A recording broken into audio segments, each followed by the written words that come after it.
இனிமே கண்ணை மூடிட்டு கடலை எண்ணெய் வாங்கலாம். ஏன்னா மந்த்ரா கடலை எண்ணெய் இதயத்தின் தயாரிப்பு. வறுக்க பொரிக்க ஏன் எல்லா சமையலுக்கும் மந்த்ரா தான். மந்த்ரா கடலை எண்ணெய், அபார ருசி, ஆரோக்கியமான உடல் நலம். ஏன்னா இன்னைக்கு முதலமைச்சர் சாதனை சாதனை சாதனை அப்படின்னு ட்வீட் போடுறாரு. ஆனா மக்கள் வேதனையில தான் இருந்தாங்க. இன்னைக்கு கூட நீங்க வந்து பாத்தீங்கன்னா கரூர் கிட்ட ஒரு மூதாட்டியை நகைக்காக கொலை செய்திருக்கிறார்கள். அதாவது கொலை கொள்ளை, பெண்களுக்கான பாதுகாப்பு, இவை எல்லாமே ஒரு கேள்விக்குறியாகவே இருந்து கொண்டிருந்தது. அதனால மக்களுக்கு ஒரு ரிலீஃப் கிடைக்கணும், மக்களுக்கு வந்து ஒரு பாதுகாப்பு கிடைக்கணும். தமிழக வெற்றி கழக தலைவர் விஜய்க்கு நீதிமன்றம் கண்டனம் தெரிவிச்சிருக்காங்க. குறிப்பா குழந்தைகளை வாக்கு சேகரிப்புக்காக பயன்படுத்தக்கூடிய விதம் அப்படிங்கிற ஒரு இதை எப்படி பார்க்க இல்ல, இது உண்மையிலேயே ரொம்ப ரொம்ப ஆழ சிந்திக்கக்கூடிய ஒன்று. விஜய் வந்து ஒரு நல்ல நடிகரா இருக்கலாம், ஆனா அவரு குழந்தைகளை இன்ஃப்ளூயன்ஸ் பண்ணி அம்மா அப்பாட்ட அடம் பிடிங்க அப்படின்லாம் சொல்றது சாதாரணமாவே குழந்தைகளை வந்து பிரச்சாரத்துக்கு ஈடுபடுத்த கூடாது என்பது நிதி ஒரு ரூலாவே இருக்கும் பொழுது, விதியாகவே இருக்கும் பொழுது, குழந்தைகளை அவங்க மனதில வந்து ஒரு தவறான கருத்தை விதைப்பதை போல அவங்கெல்லாம் படிக்கணும்.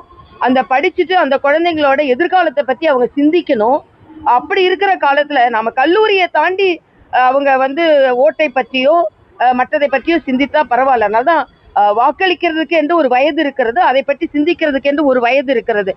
இந்த வயதுல குழந்தைகளை இப்படி பழக்கணும்னா அவங்களோட எதிர்காலம் பாதிக்கப்படும் என்பதை நம்ம விஜய் கொஞ்சம் உணரணும் என்பது, இது எல்லாமே ரொம்ப சுயநல அரசியலை நோக்கி சென்று கொண்டு இருக்கிறதோ என்று பயமாக இருக்கிறது என்பது எனது கருத்து. 200 தாண்டி விசில் போகும் அப்படின்றதெல்லாம் இது ஓவரான சத்தம். இது விசிலான சாதாரண சத்தம் இல்ல, இது அபரிதமான சத்தம். அந்த சத்தம் வந்து விசில் சத்தம் இல்லை. இவர் சொல்றது பார்த்தா பாம் சத்தம் மாதிரி சொல்றாரு. 200 அது 200 விசிலுக்குன்னு ஒரு சத்தம் இருக்கு. அந்த தாண்டி அவ்வளவு பெரிய சத்தத்தை எல்லாம் போட முடியாது. இது வெடி சத்தம் மாதிரி சொல்றாரு. வெடிக்குன்னு ஒரு சத்தம் இருக்கு, அதனால விசில் சத்தம் 200 எல்லாம் தாண்டதுன்றது ஒரு மிக பிரம்மாண்டமான கனவு. அது அண்ணன் செங்கோட்டையன் போன்றவர்கள் ஒரு கோட்டை கட்டுவதுன்றது ஒரு எப்படிப்பட்ட கனவுன்றது எல்லாருக்கும் புரியும். அதனால அமைச்சரவைக்கான பட்டியலாம் வெளியிடப்பட்டிருக்கு, இலாக்காக்கள் பிரிக்கப்பட்டிருக்கு, குறிப்பிட்ட நபர்கள் குறிப்பிட்ட அமைச்சரவை கொடுக்கப்படுறதா வந்து கனவு காணுவதற்கு அத்தனை பேருக்கும் உரிமை இருக்கிறது.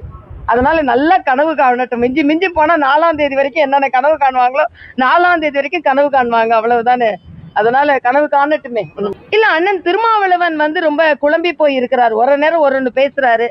இப்போ விஜய்க்கு வேண்டியவங்க சில பேர் வந்து அவர் இந்த ஓட்டை பிரிக்கிறாரு, அந்த ஓட்டை பிரிக்கிறாருன்னு, முதல்ல அவரோட ஓட்டை அவர் பிரிக்க முடியுமான்னு எனக்கு தெரியல. அதனால இன்னைக்கு வந்து ஒரு ஆன்மீக தேடலுக்கு போட்டோம். அதுக்கப்புறம் தேர்தல் முடிந்த அப்புறம் அதான் தினம் போட்டோம். அதுக்கப்புறம் முடிச்ச அப்புறம் ஷூட்டிங்க்கு இடம் தேட போவாரான்றது ஒரு சந்தேகமா இருக்கு எனக்கு. தேங்க்யூ.